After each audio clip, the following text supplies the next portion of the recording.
The Story of the First Moon Landing, Apollo 11. Chapter 1. A Dream Among the Stars. In the twilight of a war-weary world, when ashes still clung to the skirts of civilization, and the wounds of nations had only begun to scar over, humanity lifted its eyes not in suspicion, but in hope. The skies that once rained fire now shimmered with possibility. Beyond the burdens of earth there beckoned the stars, and among them one pale, silent companion that haunted poets and dreamers alike, the moon. In the hush that followed the Second World War, when history held its breath as new tensions brewed between superpowers, something unexpected sparked within the minds of scientists and visionaries, a yearning, half mad and half mathematical, for the cosmos. No longer was the sky a limit, it became a challenge. From the jagged remains of German rocketry came a man whose dreams knew no fatherland. His name was Wernher von Braun. With eyes like distant lanterns and a voice tinged with a quiet fanaticism, he was a paradox incarnate, a man of science born out of war, reaching now not for conquest, but for creation. After the war, he became part of Operation Paperclip, a controversial American initiative that saw former Nazi scientists folded into Allied research teams. Werner was among these, yet in his heart his loyalties had long since rerouted from earthly nations to the heavens above. He spoke of rockets not as weapons, but as instruments of wonder, keys to the celestial kingdom. Peers called him eccentric, some whispered dangerous, but he endured, driven by a vision larger than himself. Hydrogen and oxygen, flame and steel, these were his alphabet. His sentences were rockets, his poetry propulsion. Across the vast ocean an empire of ambition stirred. The Soviet Union, like a slumbering bear roused by rivalry, surged forward with staggering resolve. In 1957 they launched Sputnik, a silver orb no larger than a beach ball, into Earth's orbit. Its faint mechanical heartbeat pierced through American skies not just as a triumph, but a taunt. The message was clear. The space race had begun. America, jolted awake, responded not only with machinery but with myth. On a rainy May day in 1961, standing before Congress, President John F. Kennedy, young, charismatic, offering the world a new frontier, declared the impossible. "I believe that this nation should commit itself," he said, "to achieving the goal, before this decade is out, of landing a man on the moon and returning him safely to the Earth." It was less a policy and more a prayer, a challenge hurled not just at Moscow, but at fear, at entropy, at time itself. The room did not erupt with applause. There were raised brows, pursed lips, but somewhere in that moment history shifted on its axis. Behind the president's flourish the forge was lit. NASA, still tender in its infancy, now bore the weight of a nation's greatest scientific ambition. Within anonymous offices and sweat-slicked hangars, engineers, dreamers, and mathematicians birthed the Apollo program. It began with slips and setbacks, fiery failures, and barely contained panic. Yet behind every system failure was an answer. Behind every explosion, a lesson. They were building not just machines, but faith. From this crucible emerged three men, stitched together by courage, training, and temperate intelligence. Neil Armstrong, the boy from Wapakoneta, Ohio, knew silence well. A former test pilot for experimental aircraft, he had danced with death at the edges of the upper atmosphere. Where others flinched, he calculated. Where others panicked, he waited.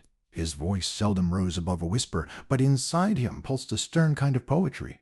His was the hand you trusted in uncertainty. Buzz Aldrin, born Edwin but baptized Buzz by the world, was altogether different. A tactician of stars, a man of numbers and orbits, who viewed the void with the meticulous discipline of a physicist and the boldness of a fighter pilot. He was intelligent, almost oppressively so, his ideas sometimes racing faster than the conversation that could contain them. He believed not only in equations, but in precision, ritual, and the transformative power of will. And then, orbiting in quieter paths, was Michael Collins, the eternal observer. While Armstrong and Aldrin would taste lunar soil, Collins would remain aloft, solitary, keeping the tether taut between moon and earth. An astronaut's astronaut, sharp and selfless, he bore the invisible weight of guardianship. Together they symbolized contrasting parts of a nation and a species. Caution and courage, intellect and instinct, voice and vision. Around them swirled a world in turmoil. The 60s roared with contradiction, progress and protest, moonshots and mutinies, civil rights and civil unrest. The streets bled even as science soared. As the nightly news showed flames on Earth, the sky offered a different kind of fire, a propulsion toward unity, wonder, and peace. parallel to protest rippling through Selma and Saigon, the hum of computation drowned out doubts in mission control rooms. Calculators the size of dining tables clattered with algorithms. Computers, monstrous in girth yet minuscule in might compared to those of today, pulsed with binary breath. In Houston, Florida, Cape Kennedy, in every corridor where NASA whispered oxygen-rich dreams into steel-lined lungs, the Apollo program materialized not just as a technical endeavor, but as a symphony of visionaries.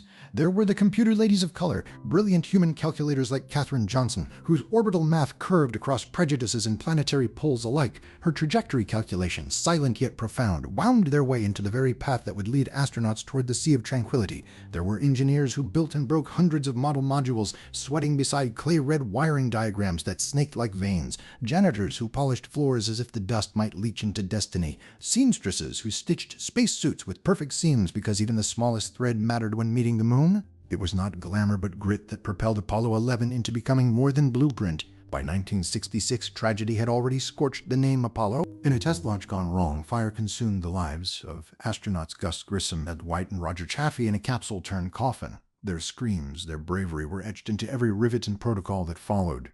The Apollo program learned to mourn, then to reform. Failure taught more than success ever could. For each triumph ahead, sacrifice had already paid partial price. Yet amidst all this, the mystery remained. Could humanity, fragile, flawed, bearing the burdens of war and inequality, reach the moon not as an act of dominance, but of awe? Werner von Braun believed in his unshakable way. He spoke of Saturn V, his titanic rocket, taller than most cathedrals, fiercer than thunder. As the instrument of ascension, it would carry dreams carved in metal, tethered to fuel and faith alike. Its engines would ignite not only oxygen and kerosene, but the imaginations of millions. The plan solidified like starlight in winter. The Apollo 11 mission would use Saturn V to fire the command module, Columbia, into space, with the lunar module, Eagle, nested within, like a child within a womb destined to awaken. 3 men would fly, 2 would land, 1 would remain in orbit to bring them home. It was one of the most daring logistical symphonies ever composed by human hands. A ballet in vacuum, a knife's edge danced upon over 200,000 miles, and it all began with a dream. Not a singular dream, but one refracted through time and culture. The moon had always been there, watching in myth and memory. It had entertained gods and madness, tide and time, but never footsteps. Maman my dock, now, for the first time, humans planned to answer its silence with presence.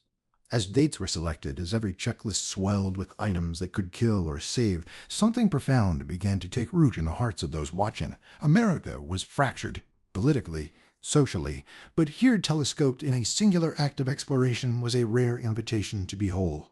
Journalists took to their typewriters, rolling ribbons with phrases like moonshot, new age, boundless future. Children built model rockets and launched crayon-colored dreams into backyard skies. Even cynics, grumbling over budget and risk, could not ignore the poetry of it all. In the heart of Houston, a room filled with hundreds, some veterans of war, some newly graduated minds with bottle-thick glasses and trembling hands, prepared to launch not merely a vessel through the heavens, but history itself. As the schedule sharpened and the hours narrowed, the astronauts trained to the edge of exhaustion. They learned to fall and float, to pilot and perform, to sleep inside tiny capsules and think with computers that needed paper feeds. They spoke sometimes through static that bent syllables across oceans, but never across their pond. The launch date was set for July. Yes, Kennedy's promise carved into deadline. So many things could still go wrong, and yet the nights before the launch were pregnant with possibility. A dream had taken hold, not just of 3 men, not just of an agency, but of humanity.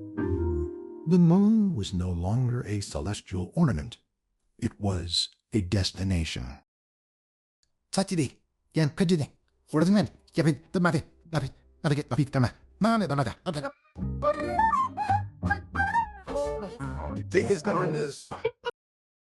the quiet of the stars, far from the roar of rockets and the majesty of the moon, there is a story not about machines or calculations, but of hearts, minds, and mortal resolve. The legend of Apollo 11 begins not with its engines, but its men. 3 individuals who, through fire and silence, would become symbols of what humankind could be. The making of these men was neither accident nor fantasy. It was a furnace of choice, of endurance, of character, measured not in words, but in the quiet courage of long days, endless simulations, and suppressed fear. Neil Armstrong, the first among equals, was the son of Ohio's wide skies and Midwest quietude. A test pilot by trade and a philosopher by temperament, his calm baffled even seasoned aviators. He had once ejected from a convulsing X-15 just seconds before it cratered into the Mojave sand. He said little of it later. His thoughts moved like gliders rather than jets, serene and silent, circling higher truths. Beneath his placid surface ran grief so deep it left few scars, only because the pain had no place to settle. In 1962, Armstrong lost his 2-year-old daughter Karen to a tumor. He spoke of it rarely, if at all, but some who knew him best said that he took her memory with him into every flight thereafter, as though, should he ever pierce the veil of the sky, he might look for her on the other side. We can do it, so often not run away, or think the matter is your ear. He deg you could out all of that, but what you torn must be the fondest. He that my gun. You never flop. Now after those movie so did. Oh, that's your Buzz Aldrin, the second man to walk on the moon, was altogether different. Brilliant, driven, and infamously intense, Aldrin was forged in the crucible of military bloodlines and academic rigor. He graduated third in his class at West Point before earning a doctorate from MIT on the mathematics of orbital rendezvous, a choice that would ironically become his passage to the moon. While other astronauts came from test pilot programs, Buzz came with a slide rule and a vision, often seen drifting deep into equations even amid the din of press conferences or suit fittings. His mind was relentless, as was his ambition, but genius is a double-edged blade. Buzz carried it like Excalibur, cutting through technical issues and mission parameters with elegant logic. Yet beneath the armored veneer was a heart that longed for recognition, not for fame itself, but to matter, to achieve something not even warfighter lineage or academic accolades could deliver. He wanted to stand somewhere no one had ever stood and say, "I made it." Earth, space, and soul aligned in the intense beams of his blue-gray eyes. Then there was Michael Collins, the overlooked one, the loneliest person in history, though he never referred to himself that way. Shouldering the silent burden of command module pilot, Collins would remain in lunar orbit, the unseen backbone of the most visible mission in human history. Unlike his comrades, his path held fewer dramatics, but no less significance. He was graceful in his erudition, sharp in humor, and often disarmingly poetic. While Armstrong bore silence and Buzz bore assertion, Collins brought balance. His job was perhaps the cruelest and most crucial: to hold steady while others touched glory, to prepare for triumph, but also for tragedy. Had Armstrong and Aldrin failed to launch from the moon, Collins would have faced a journey home with their absence as constant company. But before they became a team, they were men under glass, scrutinized in a long, grueling trail known as astronaut selection. NASA's process revealed not just biographic suitability, but psychological fortitude born only through trial. Hours of pressure vessel training, G-force exposure in the centrifuges, brutal underwater simulations that mimicked lunar work in weightless mimicry. Each candidate was more than a resume. Every movement was monitored, every pulse a potential footnote in a catastrophe report if something went wrong in orbit. Nervousness was acceptable. Uncertainty was not. The men underwent survival courses in jungles and deserts. They were dropped in vast forests and frozen mountains, tasked with navigating back with only the items in their emergency packs. In Florida's blistering Everglades, Armstrong once spent 2 days threading through snake-infested wilderness to emerge at a rendezvous point precisely on time. Calm, mosquitoes slaughtered on his brow, eyes bright with focus, asking only for coffee. Buzz Aldrin, during one training run, insisted on recalibrating a spacecraft's landing sequence mock-up mid-simulation, claiming the engineer-provided parameters would be slightly off. They ran his corrected version. The descent time improved. Buzz lobbied NASA for weeks before the change went into mission protocols. It was this kind of mind, hungry and relentless, that would steady the lunar module's descent when chaos knocked. In their downtime, the three men began to bond. Armstrong, quiet and deferent; Aldrin, sharp and probing; Collins, a poet in coveralls. They shared stories from wartime flights, marriages that bent under pressure, and the distant poetry of flying solo at 75,000 feet. Mission training was brutal. They perspired more than soldiers, preparing for every worst-case scenario NASA's engineers could dream of. The lunar module was a fragile ballet of switches, over 500 of them, each of which had to be memorized like musical notes in a symphony with no second performance. There were arguments. Once, during a simulation, Aldrin critiqued Armstrong's procedural memory. Armstrong shot back that engineering diagrams weren't the mission was the moon. But conflict pooled not into rancor, but into trust. They were being forged together, pressed by stress and expectation into a single organism of survival. Under the eyes of the world, they trained in silence. When journalists asked who would walk first on the moon, NASA deflected. Privately, Armstrong was chosen, not for ego, but for poise. He had no hunger for showmanship. His was a leadership that didn't need spotlight. Aldrin admitted disappointment, but like every warrior chosen for mission above self, he focused on making it matter when it counted. In a nondescript building in Houston, they practiced donning and doffing suits so heavy they left bruises. They trained how to eat freeze-dried food and how to respond to seizures in space. In mock lunar chambers carved from volcanic earth imported from Hawaii, they rehearsed endlessly how to move across alien terrain. Even lifting a sample required choreography without gravity. Every action swung wider, resisted muscle memory, lured disaster with forgetfulness. It wasn't just about science. It was about showmanship on history's greatest stage. NASA knew this. Instructors trained the astronauts not only on procedures, but on how to speak to Earth, how to describe their surroundings, how to become humanity's eyes and mouth on the moon. Amid all of it, a bond took root, turning men into brothers.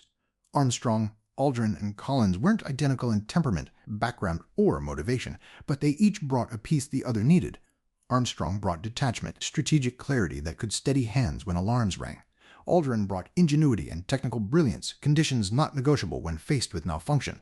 Collins brought grace under sovereign pressure and the strength to be forgotten if necessary for the good of the mission. They were sculpted by pressure, smoothed by discipline, humbled by the abyss they would soon face. They trained thousands of hours for a mission that risked their lives every second after launch. They spoke of outcomes not just in success or failure, but in degrees of acceptable risk. Risk was measured not in fear, but in physics. And still, nothing could truly prepare them. In an unassuming corridor at NASA headquarters, after a final briefing, the three men sat shoulder to shoulder. A young technician asked them if they needed anything else. Armstrong said, "3 things if you can manage them." The technician readied his notepad, unsure what would follow. "Good fuel, good guidance, and good luck," Armstrong said, smiling faintly. The other 2 nodded. That was all. Not bravado, not speeches, just the quiet sound of men ready to face the infinite. In the end, they weren't chosen because they were perfect. They were chosen because they could carry humanity, its contradictions and hopes, its terrors and faiths, all the way to the moon and back. They were dropped into capsules not bigger than a family sedan, wrapped in foil and fire, and asked to hold the pulse of a planet. They trained as men, they launched as symbols, and they would return as legend. Chapter 3. The Ships That Would Take Them. Beneath the rippling blue sky of a Florida July, colossal shadows stretched across the sun-bleached Earth. Rising from the launch pad like a modern-day colossus was the Saturn V rocket, a cathedral of fire and steel built not for war, but for wonder. There was something otherworldly about it even as it stood motionless.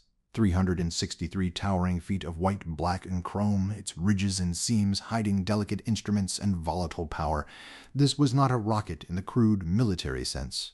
This was artistry, ambition, and audacity forged into aluminum and titanium alloy, and inside it, the dream of a species teetered on the edge of what was possible. They called it Saturn V, in honor of the Roman god who ruled the heavens. The engineers and launch crews who built it knew it not only as a machine of immense force, but as a creature of delicate temperament. So vast that it could barely be grasped by the human eye, so temperamental that even slight miscalibrations, pressure too high, a valve too slow, could turn it from a vehicle of exploration into a monument of loss. It had taken more than 400,000 individuals to make this dream real. Scientists, welders, seamstresses stitching pressure suits by hand, and mathematicians, many of them women, many of them black, who calculated flight paths with slide rules and intuition more accurate than any silicon brain of the time. The rocket itself was just the beginning. Nested at its very tip, like a fragile bird's egg, was the command module. Columbia, a truncated cone of burnished silver, barely large enough for 3 humans to sit shoulder to shoulder.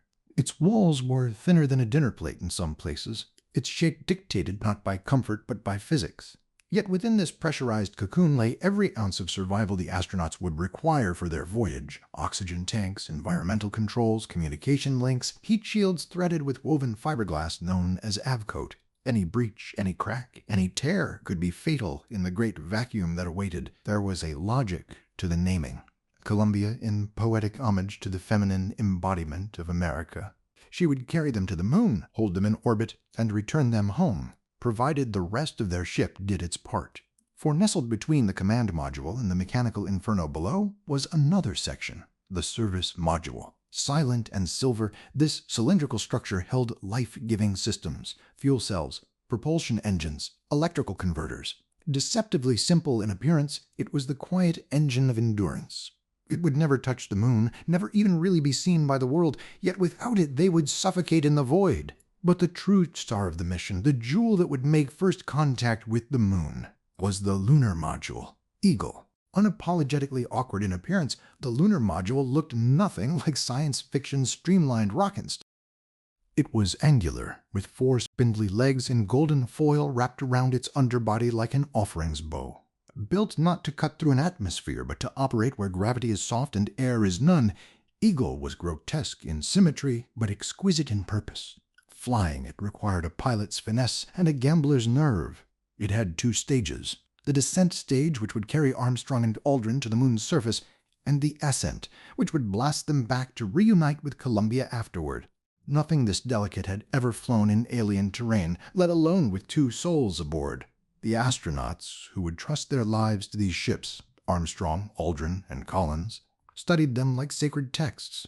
Hours became days in simulators as they learned every switch, every aberrant behavior, every sound, the subtle pressure hum of oxygen cycling, the shift in pitch when the inertial guidance initialized, to the almost imperceptible tick of thermal expansion beneath the panels. They learned to decipher moods in the machine, to anticipate before alarms could sound. Buzz Aldrin, the engineer with eyes like quartz, had an uncanny ability to recall exact wiring layouts from memory. Mike Collins understood the motion of spacecraft like a composer understands a score, docking, rotating, translating motions in frictionless vacuum as if it were second nature. And Armstrong, the poet pilot, mastered it with calm detachment as though the ship were an extension of his silent thought.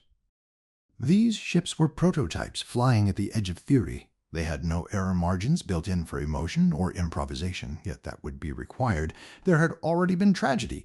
The cabin fire of Apollo 1 had claimed the lives of 3 astronauts in a testing mishap 2 years earlier. The horror of that inferno haunted each design review, each panel test. Engineers and astronauts alike wondered if these delicate miracles of circuitry and steel could truly deliver them to the Sea of Tranquility and back. Equally vital as the spacecraft themselves were the teams who guided them. Earthbound sentinels seated in the godless glow of mission control in Houston.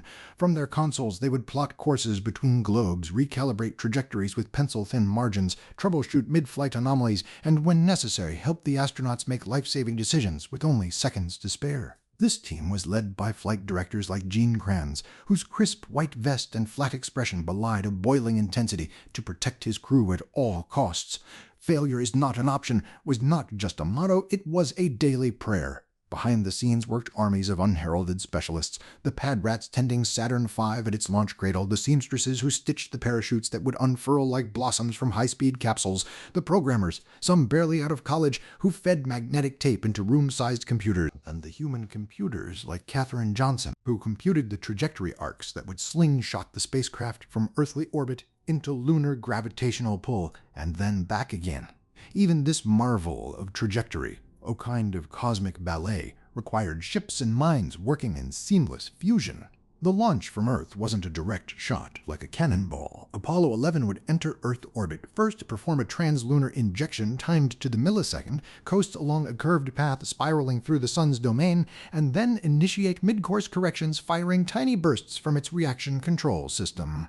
All of this had to happen flawlessly. Even slight miscalculations meant missing the moon entirely and coasting off into deep space, a tomb with no grave marker. Within this celestial choreography, the ships were both dancer and stage. Perhaps most mysterious of all was what they carried beyond mass and mission. Tucked inside were symbols of humanity's hopes, scientific instruments built to test the moon's seismic activity, solar wind composition sensors, sample collection tools, but also a silicon disk etched with goodwill messages from world leaders.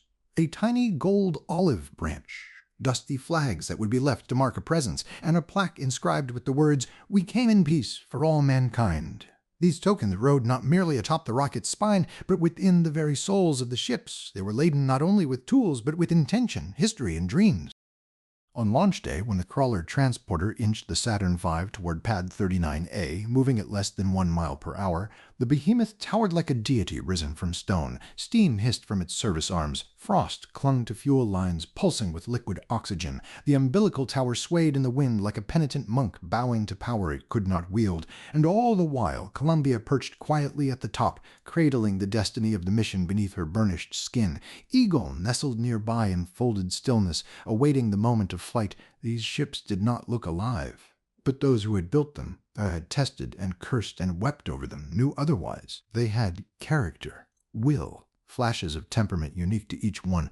Not unlike the astronauts they bore, they could confound expectation and demand reverence. Some engineers spoke to them in whispers, coaxing systems to behave. Technicians developed rituals, knocks, foot taps, silent moments of gratitude before handling their parts. Faith and science became companions in this endeavor. Years later, engineers would admit it plainly. None of the ships were perfect, but perfection had never been the goal. The impossible had. Built by imperfect hands, measured by trembling hearts, these vessels rose not as monuments of conquest, but of wonder. When the countdown began and the Saturn V ignited, its exhaust turned night into day and silence into thunder. As 5 F1 engines roared in chorus, belching forth more fire than had ever been directed from Earth since the dawn of time, 1,000,000 bolts, rivets, switches, tubes, and toggles became one. They did not simply launch a mission, they united as a single miraculous entity.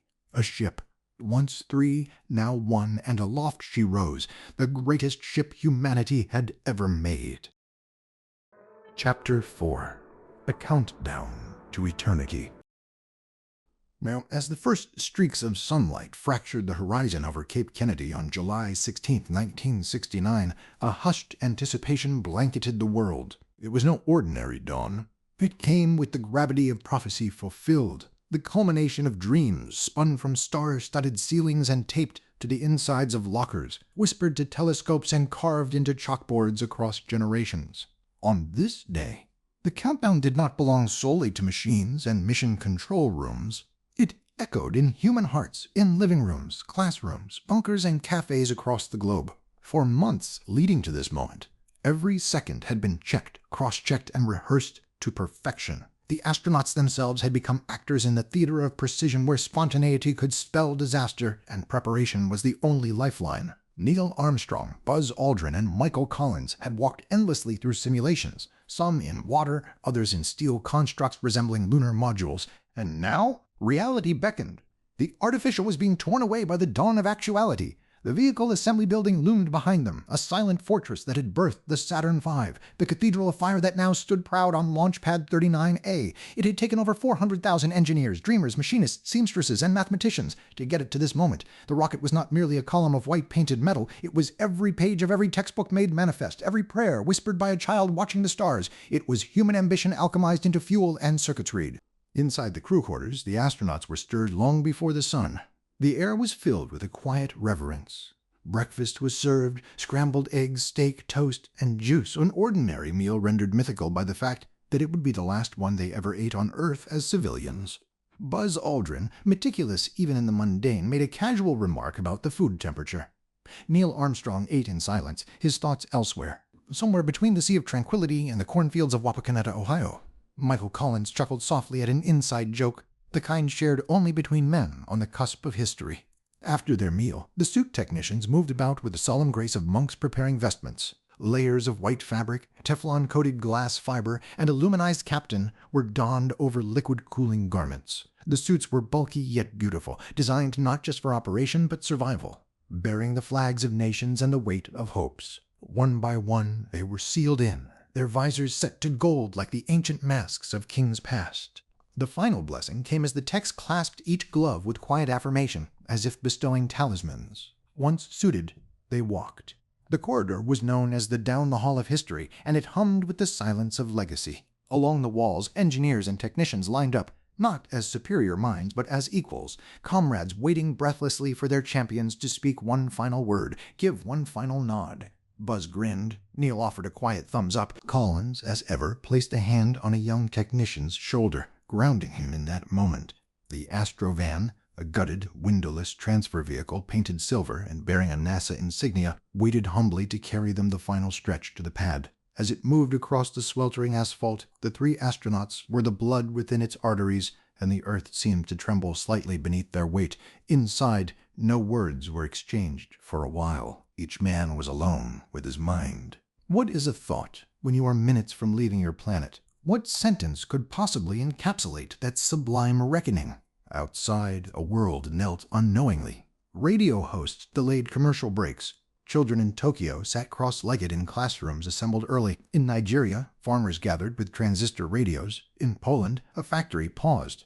Loudspeakers replaying static-laced broadcasts from Voice of America. Across the Iron Curtain, people watched with sweaty palms and unspoken grudges, joined for once not in war, but in awe. When the van doors opened at the gantry, the Saturn V towered above them with thunder tucked quietly at its base. The rocket, with 7.5 million pounds of thrust to give, hummed with restrained violence that only a few understood intimately. An umbilical tower stretched upward beside it, machine arms clutching the shuttle in place like a mother reluctant to let go. Technicians gave their final checklists, final bolts were ratcheted down, final nods exchanged. Then came the elevator ride, immortal in its simplicity, terrifying in its implication. Now, as the platform ascended, the ocean breeze thinned, and above them loomed the unfathomable gulf between Earth and Moon. That elevator was not just physical, it was psychological. It was the threshold of fear, of wonder, of no return. At 320 feet, the crew stepped out into the gantry's caged walkway, framed in latticed steel and morning mist. Here, every footstep was magnified by memory. A final technician greeted them by name, his clipboard trembling slightly. Armstrong offered him a gentle smile and a quiet, "We'll see you soon." Buzz patted the side of the lunar module access panel, a theatrical gesture that only he could make seem scientific. Michael Collins seemed to whisper something under his breath, a mantra perhaps, as he ducked into Columbia. Inside the command module, the air was cool, smelled of metal, plastic, and the vague tang of sterilizing alcohol. They settled into their seats. Every switch and dial was where hands had placed it 1,000 times before. But something was different. The simulators were gone now. These were not cables trailing monitors, they were umbilicals to a beast about to wake. Beneath them were roaring oceans of kerosene and liquid oxygen, waiting to be ignited into divinity. They began their pre-launch checklist. Numbers called, confirmed, repeated, time segmented into tasks. Their voices were calm over the comms, more composed than any heart listening to them. Mission Control in Houston was also alive now, rows upon rows of engineers hunched over consoles, pens twitching, green blips painting progress across dimly lit screens. Glenn Lunny, Gene Kranz, and the silent orchestra of controllers gave their final confirmations, each tethered to the trio in that capsule through language alone. Outside, across the globe, the clock ticked. Newspapers delayed their headlines. Phone calls were paused mid-sentence. Lovers held hands in silence. Children shook awake their siblings with bright eyes and whispers shouted, "It's time!" T-minus 5 minutes. The swing arms retracted, leaving the rocket naked to the light. Fuel tanks shivered beneath pressure, vibrations coursing up the structure. The guidance systems aligned. Apollo 11 was no longer a creation, it was an intention. T-minus 30 seconds. Instincts took over. The astronauts clenched muscles not out of fear, but anticipation refined by protocol. Deep within the rocket, valves opened. Turbopumps spun to life at speeds that defied comprehension. Combustion chambers hyperpressurized. The beast became sentient. Ignition. A thunderclap louder than any war shattered the dawn. Flames engulfed the base, not in chaos, but in symmetry. The hold-down arms released, and the tower of Saturn V lifted from Earth with the grace of something divine, but born of dust. The launch did not begin with movement, it began with resistance, the Earth's reluctant surrender as gravity released its most precious cargo, 3 of its own. A shock wave spread through the ground and into the bones of everyone watching. The launch pad, kissed by fire and fury, fell silent behind the rocket's ascent. Apollo 11 did not leap, it ascended, and the world went still. Crowds cheered. Strangers embraced in the streets. In the White House, Lyndon Johnson wiped his cheek in private nostalgia. In Moscow, a Politburo officer turned up the volume just slightly. In Ghana, an elder whispered to his grandchildren, "Remember this day." Inside the spacecraft, the view changed now with every heartbeat. Florida became horizon, the blue became black. Vibrations gave way to strange calm. The Earth shrank behind them, retreating into the window like a vanishing thought. The spacecraft separated cleanly, stages falling away like spent chapters, and Apollo 11 surged toward orbit. The world could only watch, breath caught in its collective throat. Where once mankind had looked to the stars and seen gods, now the stars were beneath their feet. Time would move on. But for the duration of that countdown, for those final trembling seconds that led to light, flame, and silence, the universe itself had stood still. The journey had begun. Chapter 5. Into the infinite night. Out beyond the bounds of Earth, where silence reigns and stars burn, frozen in the black, 3 men drift in a tiny arc of polished metal and fragile circuitry. Apollo 11 has broken free of gravity's grasp. Beneath them, the Earth recedes like a dream, a glowing swirl of blues and whites, soft and full of breath. Above there is nothing, no air, no wind, no sound, just space, dark, whisperless, eternal. Inside the spacecraft, time slows. There is no sunrise here, no sunset, only orbital mechanics and mission clocks. The spaceship obeys a pulse all its own, a celestial rhythm set by Isaac Newton and refined by decades of trial and error, numbers and nerves. Neil Armstrong, Buzz Aldrin, and Michael Collins had watched their world fall away beneath a column of controlled fire. Now, a day and a half into their voyage, they are farther from Earth than any human beings have ever been. The cabin is lit in hues of cobalt and ivory from blinking instruments. Tiny bursts of gas hiss softly from attitude thrusters outside the hull, making minute adjustments invisible to the naked eye. In the low gravity, a small toothbrush floats past a sleeping bag. Voices from Houston break the stillness every so often, tinny and delayed, their warmth slightly distorted by the eternity they cross. Neil floats quietly near the side window. He studies the Earth, not through the eyes of a scientist now, nor a pilot, but a father.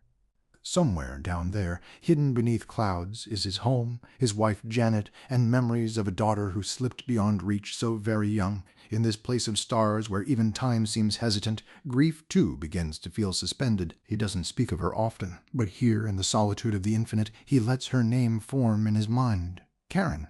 Would she have liked the moon? Would she have understood the impossible path he had taken to find peace?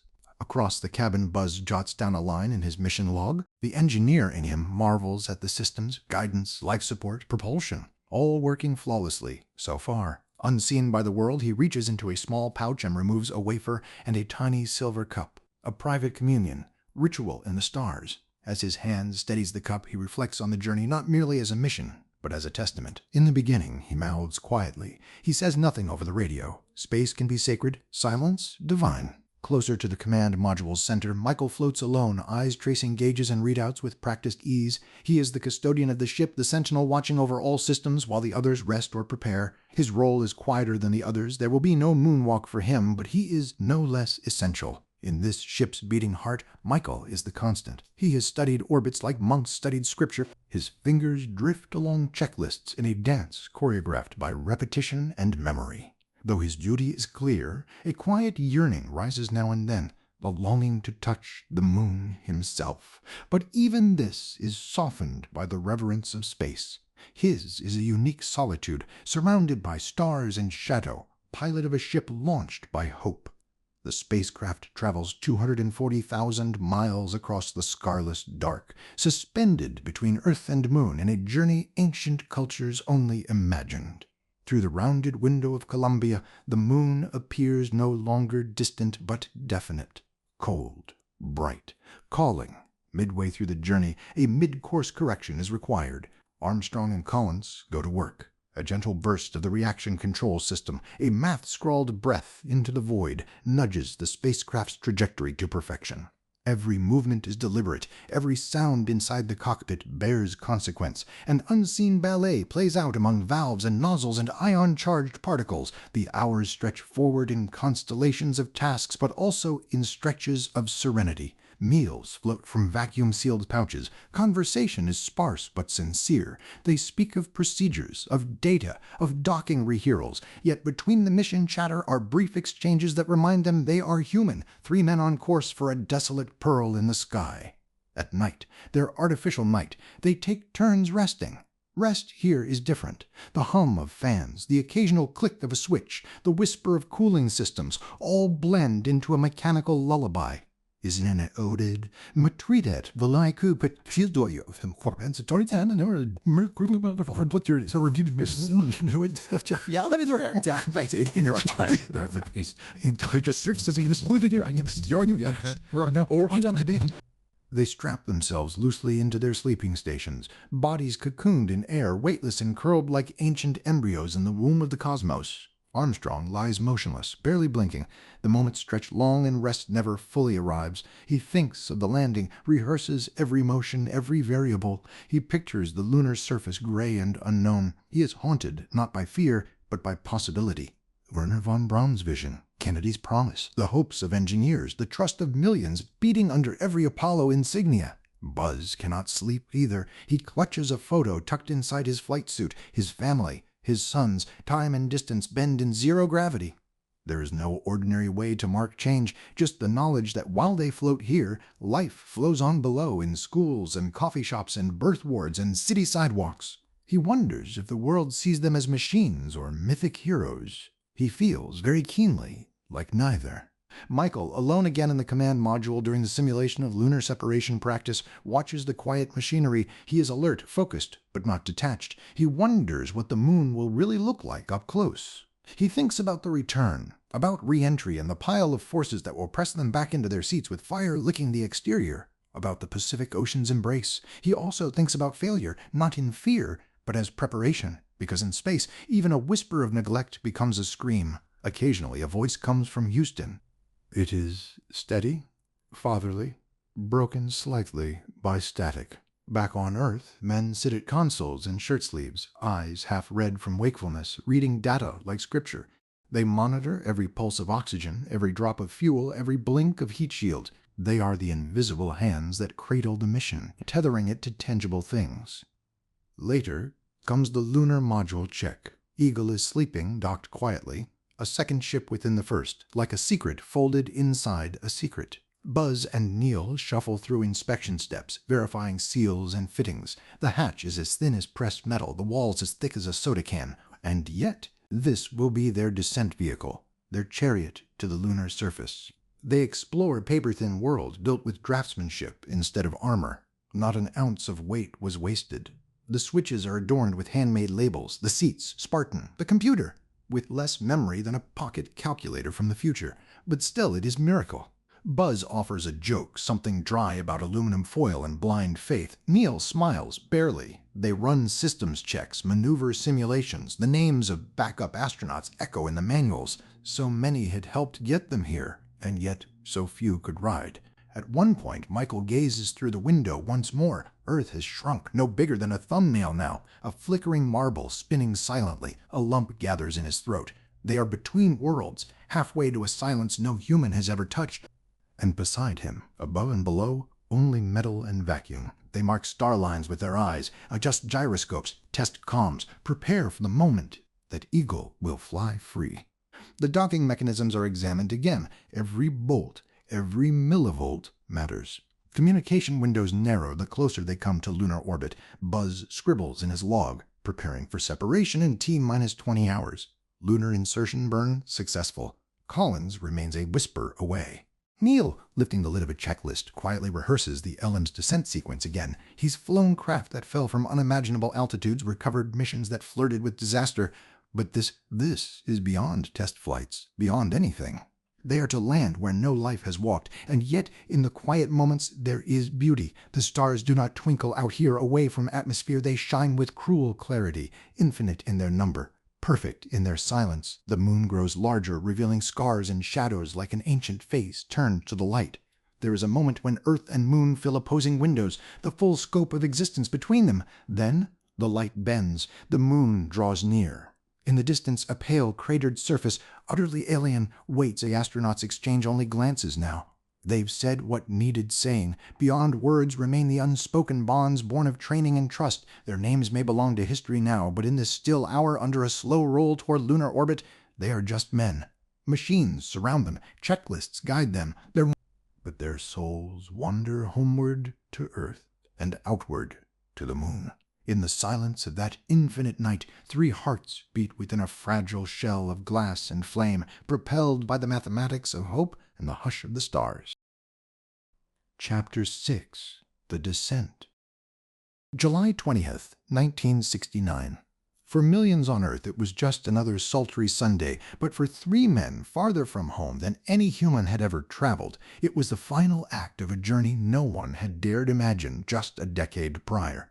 Suspended in the vast emptiness between worlds, the moon hung outside their windows, close, mute, and ancient, a gray, cratered goddess inviting the bold to tread gently upon her back. Inside the Apollo spacecraft, silence reigned but for the whir of machinery and the measured breathing of its crew.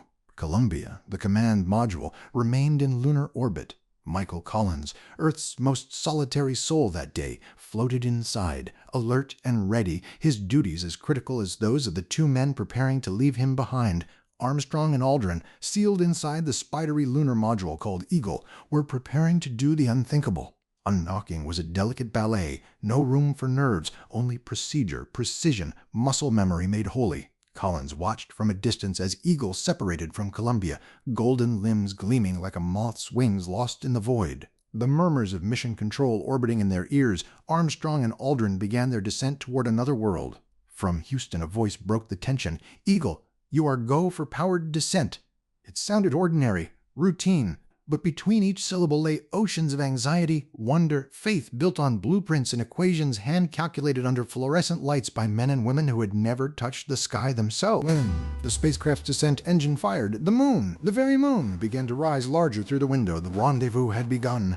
At first, there was awe. Through the portholes spread a Sea of Tranquility, etched and pockmarked with the detritus of celestial time, craters known by name and number, slopes shaped by impacts older than human history. Aldrin, ever the mathematician, double-checked the data streams from the flight computer, his fingers dancing over switches and dials like a pianist mid-sonata. Armstrong, hands steady, eyes fixed, piloted them forward. Then the alarms began. A shrill electronic chime cracked the reverent air inside Eagle. First one alarm, then another. 1202, said Aldrin, brow furrowing. Program alarm, Armstrong confirmed. For a heartbeat, the mission teetered on the line between legacy and obituary. In Houston, engineers went rigid. Watching from around the globe, even television seemed to grow silent. Was it a system failure, a computational overload? Had the dream leapt too far? Then came the calm voice of guidance from mission control. We're go on that alarm. Relief swept through Eagle like an exhale.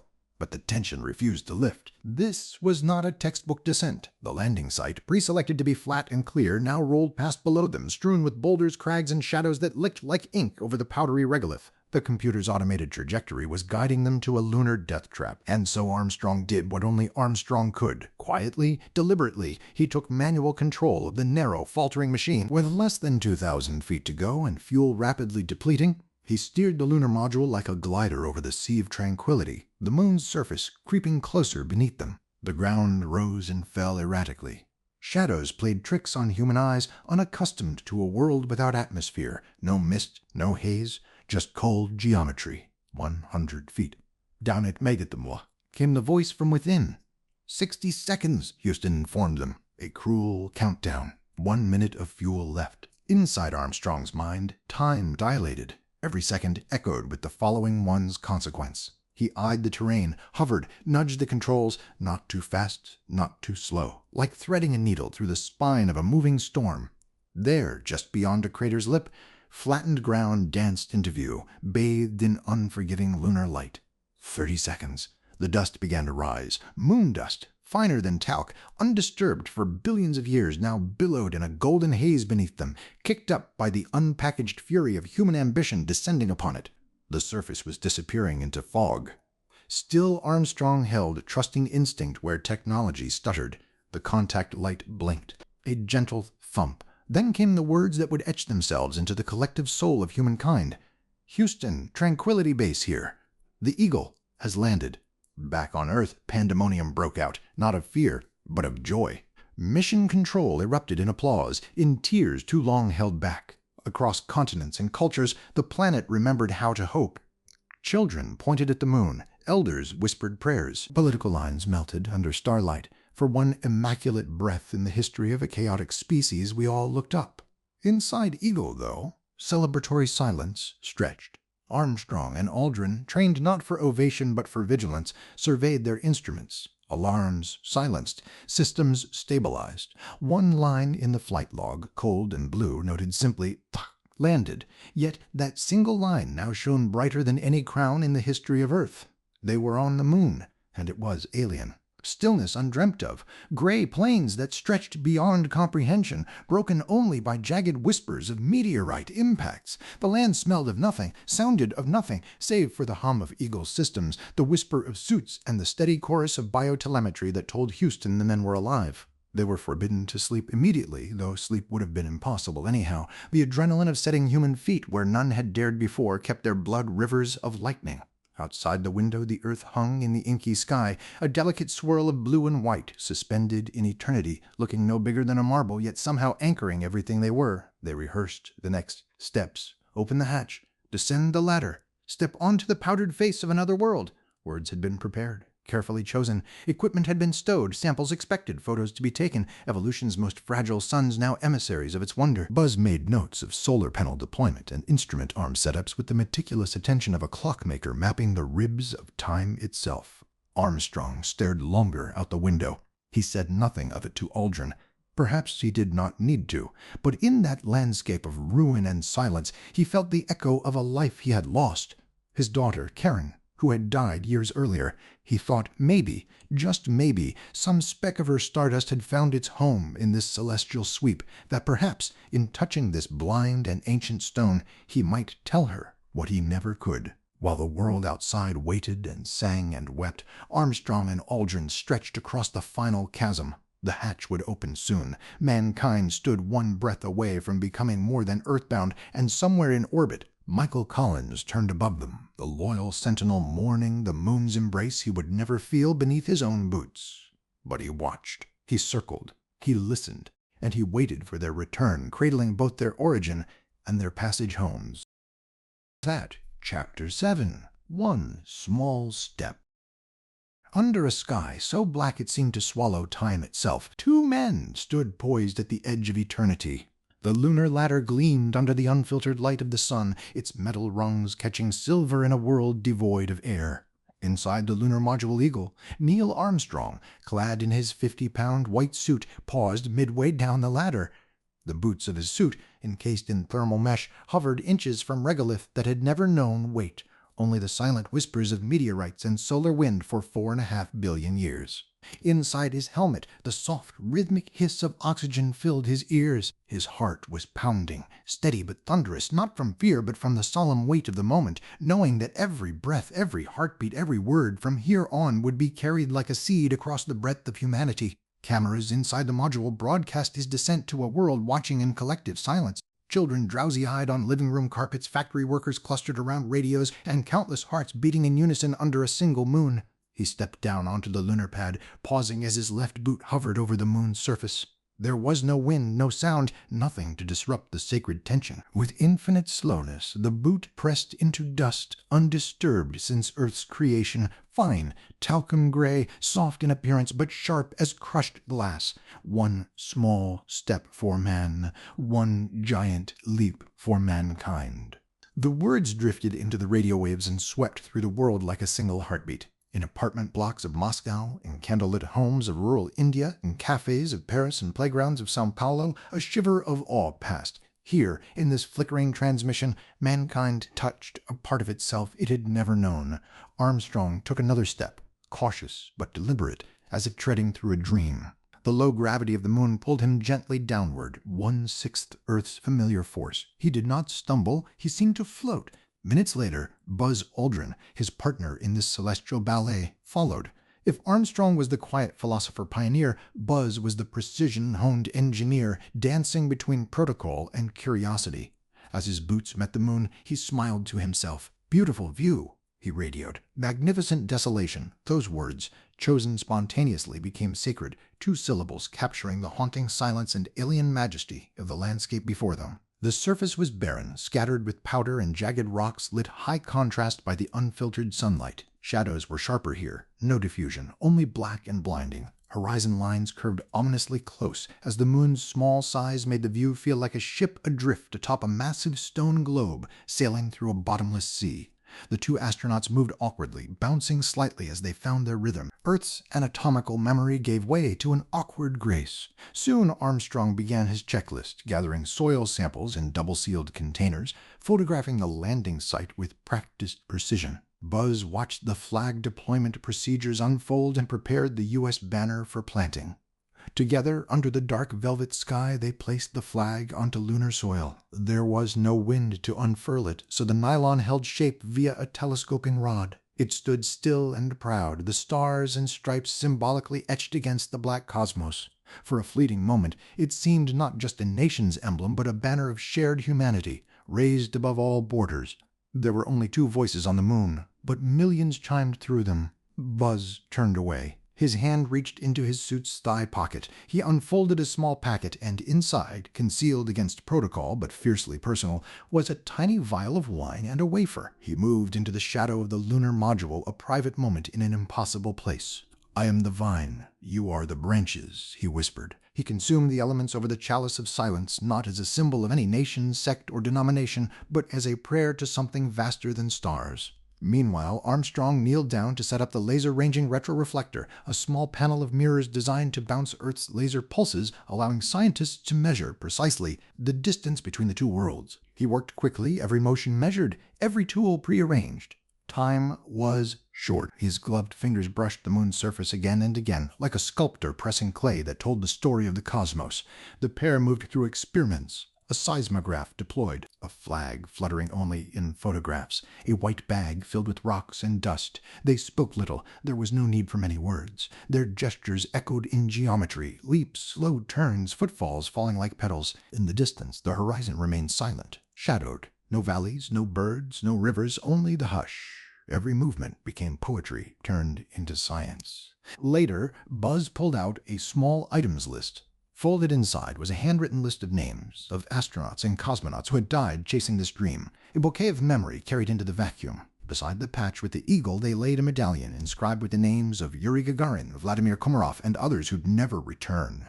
The astronaut deaths turned into stars among the emptiness. Still in orbit above, Michael Collins, the unseen guardian circling in Columbia, radioed down in his steady voice. His watchers back on Earth knew it, though many forget. He was their silent companion 60 miles above, alone in the shadow's cradle, forever orbiting a moment he could not touch. But it was his command, his precision, that kept Dawn tethered to Earth's pull, and he too was part of the first step. Nearly 2.5 hours passed, though on Earth it stretched like a myth across slow time. The astronauts moved back toward the ladder, reluctant even as protocols hurried them on. Armstrong took a final glance at the landscape, rich in silence and in ash, at footprints sketched like calligraphy by explorers who had dared the abyss. What they left would remain undisturbed for millennia, encased in stillness marked across time. They ascended the ladder in reverse, like monks retreating from a holy shrine. Buzz, then kneel.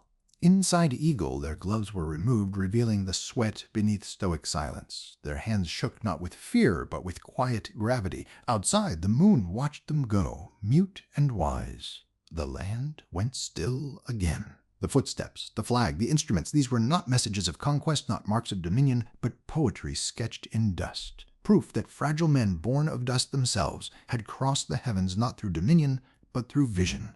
That when the earth seemed divided, a single shared act had mended hearts under a sky long thought unreachable. Above them, suspended in darkness, their home planet shone like a fragile sapphire, a pale, tender orb encased in cosmic ink. It seemed to pulse with life, with contradiction, with wonder. They had come all this way to better understand it. And through the silence of deep space, Earth whispered back, "You are not alone."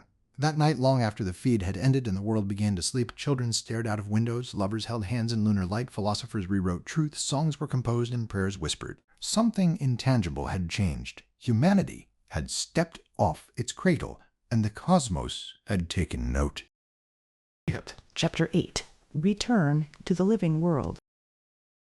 When it last stopped bumping.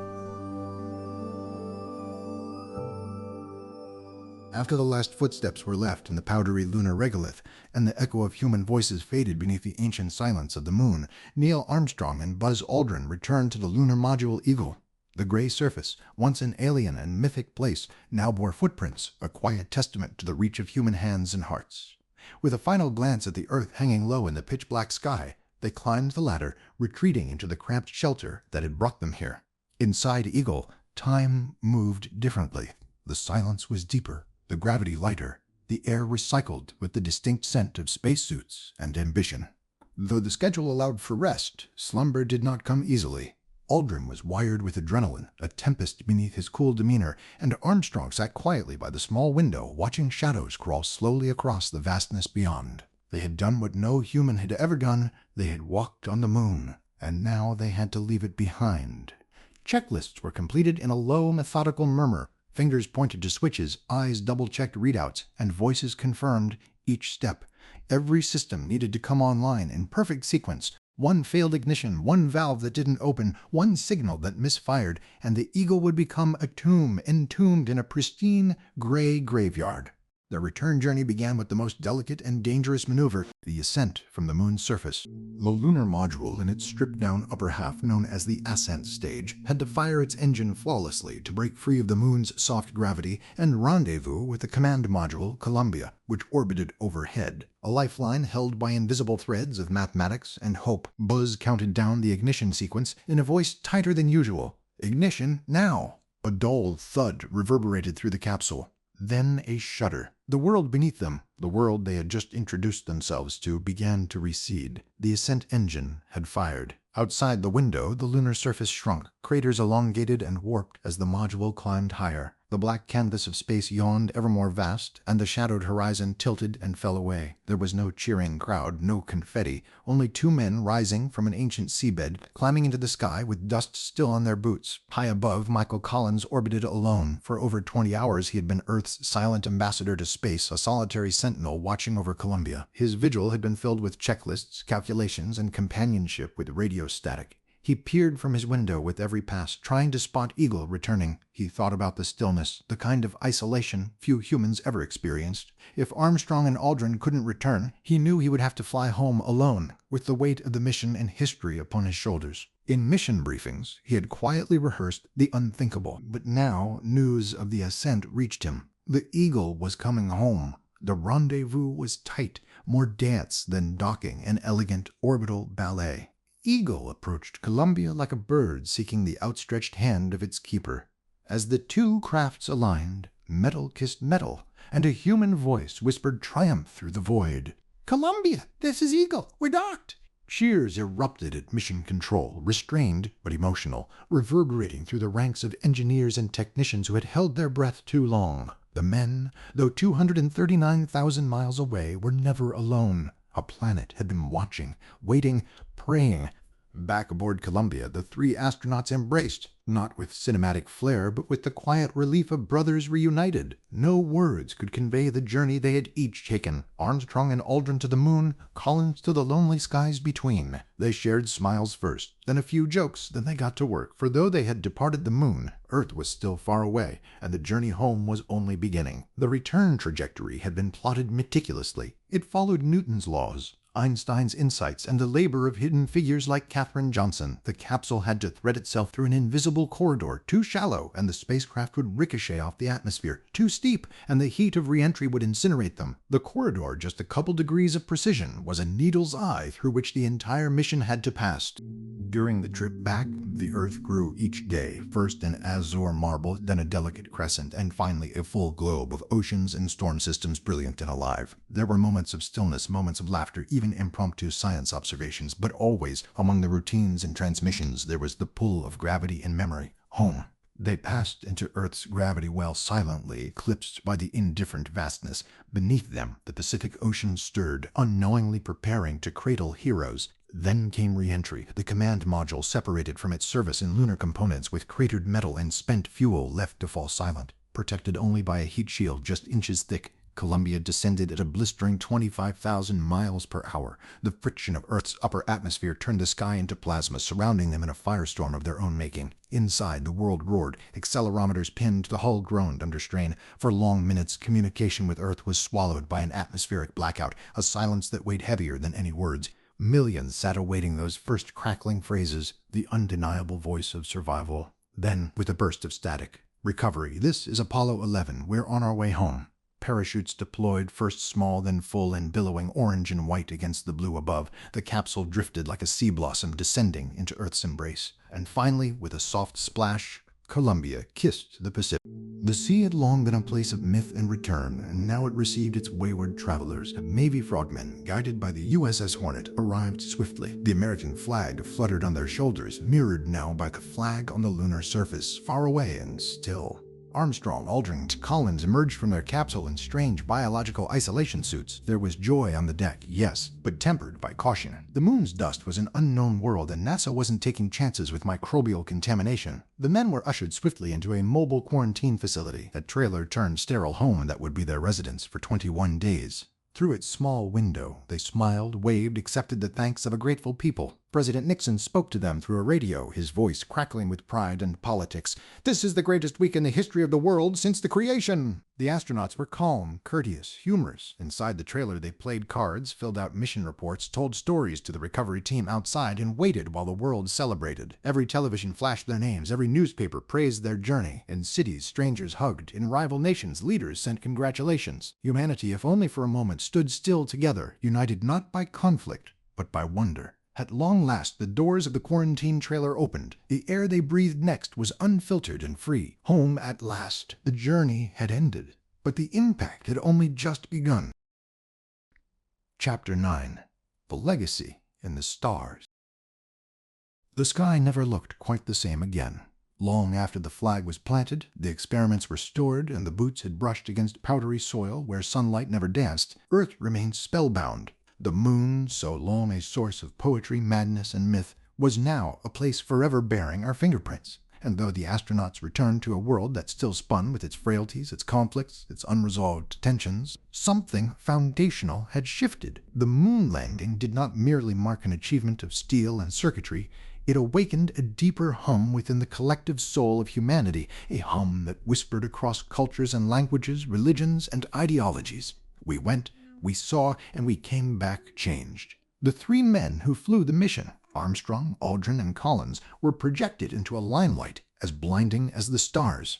And yet their reactions to fame differed profoundly. Neil Armstrong, ever the measured and introspective engineer, quietly deflected the thunder of applause. He was not interested in being a symbol. He had always been a man of precision, of purpose, someone who found vast beauty in understatement. The magnitude of what he had done did not inflate his ego, but deepened his humility. When asked how he felt as the first human to step on another celestial body, he offered the world a phrase so modest it belied eternity. "That's one small step for man, one giant leap for mankind." Buzz Aldrin experienced the aftermath differently. The fierce, inquisitive mind that guided him in docking procedures and lunar orbit calculations wrestled with the weight of history. He became a passionate advocate for space exploration, speaking candidly about both his elation and his personal struggles. He was, in many ways, the most vocal about the burden of returning to Earth, not just physically, but emotionally. His path included darkness, a struggle with depression and addiction, but eventually he reclaimed the narrative, using his voice to inspire future generations. Michael Collins, who never stepped on the moon but circled in silence above it, often said he felt no envy. From his orbit he glimpsed the far side of the moon, the side no eye had seen until then, and out his tiny window he watched the Earth rise, a blue cradle swaddled in blackness. His role, often framed as the loneliest in history, was in fact a testament to unshakable dedication. Quietly he became the unsung hero, the helmsman who waited, ever ready to bring his crew home. "I am alone now," he would later write, "truly alone, and absolutely isolated from any known life. I am it." And yet he called those moments some of the most profound of his life. Back on Earth, the legacy of Apollo 11 unfurled like a solar sail catching light. In classrooms, children pressed their faces to globe-sized moons tucked alongside yellowed atlases. Paintings, poems, and symphonies spilled across the arts, each interpretation touched by lunar gravity. Painters captured the bleak beauty of the gray surface, sculptors molded the bootprint as if it belonged to a god, and writers described the quiet as something divine. The sound of creation paused to listen. But perhaps the greatest transformation bloomed in places not immediately visible, in the way nations eyed one another across once hostile borders. Even in the heart of the Cold War, messages of congratulations flowed from Moscow to Washington, Tehran to Paris, Nairobi to Beijing. Enemies in arms paused, if just briefly, to become equals in awe. For once, politics took a backseat to possibility. Science didn't fly a flag of conquest, it opened a door labeled ours. The moon landing also remodeled the dreams of humankind. We no longer imagined only castles and clouds. Now we dreamt of cities in the stars. A new generation of thinkers was born. Not just astronauts and physicists, but engineers, ethicists, architects, and artists who peered upward not because they must, but because their hearts had been launched with Apollo's engines. Why did we go, some asked. Well, what did we find? We found dust, rocks, silence, but beyond those we found ourselves. The impact of that first landing bore technological fruit far beyond the lunar module. The demand for safer missions, accelerated medical innovation, the cry for perfect timing birthed microprocessors that would soon shrink rooms of calculation into chips no wider than a thumbnail. The desire to connect astronauts halfway to the moon led to advances in telecommunications that now power every smartphone conversation, every GPS ping, every flicker of satellite TV. And yet, for all its pragmatism, Apollo 11's truest legacy lives in the realm of the eternal. It's in the way a child looks up at the night sky and wonders if their footprints might one day rest beside Armstrong's. It's in the way an elder remembers sitting cross-legged before a glowing black and white screen, tears staining their cheeks as grainy shapes danced across the surface of another world. It's in the whispered bedtime stories that start with, "Once upon a time, we flew to the moon." The plaque left on the lunar surface reads, "We came in peace for all mankind. No borders, no boundaries, no exclusions." And though peace on Earth still eludes us, that simple message remains a northern star for our better nature. The moon stands as both a marker and a mirror. It marks the moment when humanity first left Earth's cradle and, for a fleeting span of hours, proved that wonder could triumph over warpath. It mirrors our duality, our astonishing capacity to solve the impossible, and our stubborn tendency to forget our shared origin. But in that bleak and beautiful terrain, undisturbed by wind or weather, footprints remain, unchanged, unspoiled, undiminished by time. And so too does the dream. It echoed in the Saturn V's roar, carried on the breath held by millions, etched into the silence between heartbeats as Armstrong descended the ladder. It flickers in today's space ambitions, in probes exploring Mars, in satellites mapping distant exoplanets, in telescopes piercing the edge of known reality. The dream remains because the moon was never an ending, only a gateway. In years to come, historians will analyze, scientists will refine, and children will revise lunar models for new orbiters and updated missions. But the essence, raw, luminous, and unshakably human, will endure in the way mythology endures, in the way campfires cradle ancient stories. Apollo 11 did not just take men to the moon. It returned humanity to itself. For in the silence of that alien world, we remembered what Earth too often forgets, that we are fleeting, fragile, extraordinary creatures, capable of building impossible machines, enduring unbearable odds, and reaching impossible summits, simply because we look at the sky and say, "Not yet, but soon." So when you next look up, let that dot of light not be distant. Let it remind you, the cosmos is not beyond us, it is within us, and somewhere, beneath a sky dark as a forgotten sea, our footprints wait, softly lit by a sun that never sets, whispering to future explorers, "Come, come and see what dreamers built. Come and leave your mark, as we once did. Come add your verse to the legacy written in stars."